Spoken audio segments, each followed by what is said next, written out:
Hi everyone, I'm Lindsey Moppert here, joined by our Bills and NFL insider Vic Carucci. Vic, it is the first round of the postseason, kicking off this weekend, the wild card round, and for the Bills, their first task of the playoffs is, of course, taking down the Pittsburgh Steelers. So the two biggest topics going into this weekend and this game specifically, injuries and weather. So first, let's start with the injuries. The Bills will be without, they have officially ruled out Gabe Davis and Taylor Rapp. So let's start here. What kind of impact do you think that we can expect to see from those two not out there on the field? It's a blow to lose Gabe Davis, no question about it. He has been an important part of the passing game, of the offense in general. However, I think the Bills can weather that with different people that Josh Allen can find in the regular passing game, Trent Sherfield being one of them, and of course Khalil Shakir. We saw him quite a bit in that Miami game, and even Deontay Hardy. And then I think there will be more throwing in those shorter and intermediate routes to Dalton Kincaid and Dawson Knox and the tight ends and James Cook and the other running backs, because with the weather being a concern, I think those shorter and more intermediate throws will be a factor. And on the defensive side, losing Taylor Rapp, yes, that's a blow. He has become an increasingly important part of the secondary and the defense. But I still think the Bills' depth defensively has been shining all season.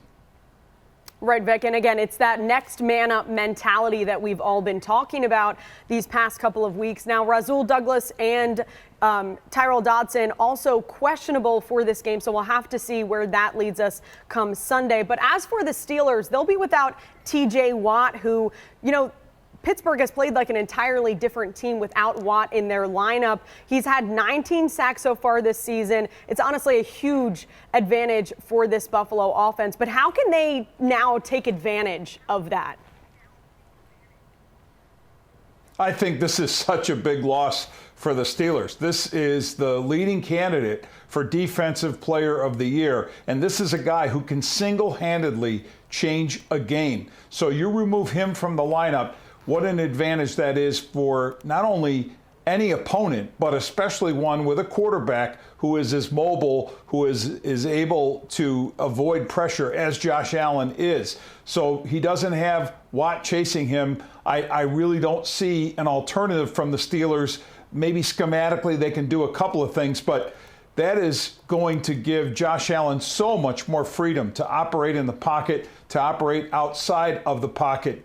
And the game-changing defensive player for the Steelers not being there is a major blow for the Steelers, much bigger, I think, than any of the injuries the Bills have combined. Yeah, and we saw this coming. Watt had been ruled out on Tuesday, so this is nothing new, new information. But as for the weather, we continue to get new information every day, every hour in terms of the game and the game time weather.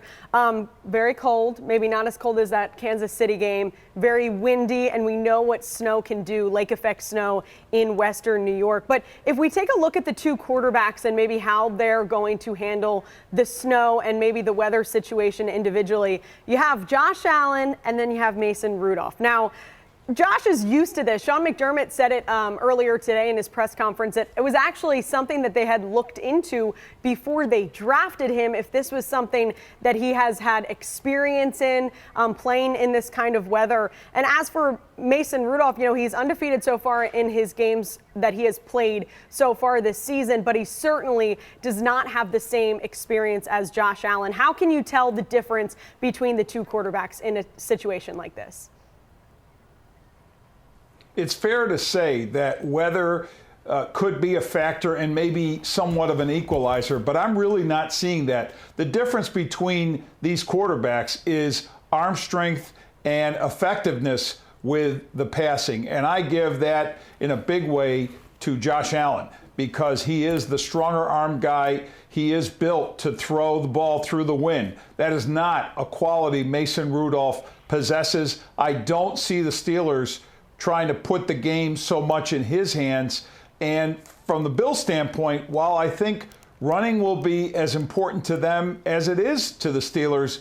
I do think there are going to be times when you're going to throw the football, and the Steelers will too. But when the Bills throw it, Allen's going to throw it better. It's really almost that simple to compare these two teams, and why, if there's any edge with the conditions, windy conditions, you got to give it to the Bills.